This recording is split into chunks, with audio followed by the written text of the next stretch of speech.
I think the kind of Wales that I would like to live in is one where we have a good society where we all feel valued.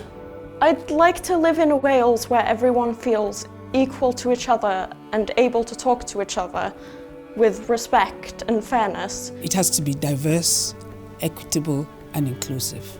I want to live in a Wales where people can aspire to their goals and reach accomplishments with the maximum potential. Sefydlwyd y Comisiwn Annibynnol ar ddyfodol cyfansoddiadol Cymru i feddwl am sut caiff Cymru a'i llywodraethu ac i ystyried opsiynau ar gyfer newid.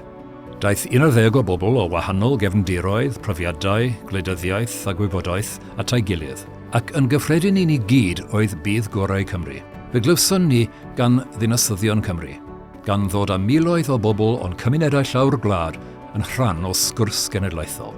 Drwy arolygon, gweithgareddau cymunedol, sioau teithiol a'n llwyfan digidol, rydyn ni wedi gwrando ar y lleisiau yna a mynd ati i weithio gan edrych ar ffyrdd o gryfhau dyfodol Democrataidd Cymru.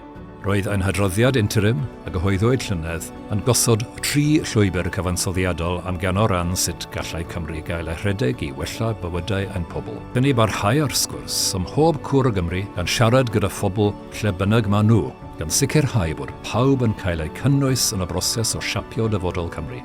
Rydyn ni wedi clywed tystiolaeth ac wedi mynd i'r afael y chwestiynau hollbwysig am y ffordd mae Cymru'n cael ei llywodraethu, am iechyd ein democratiaeth a sut i gyrraedd dinasyddion o bob rhan o'n gwlad.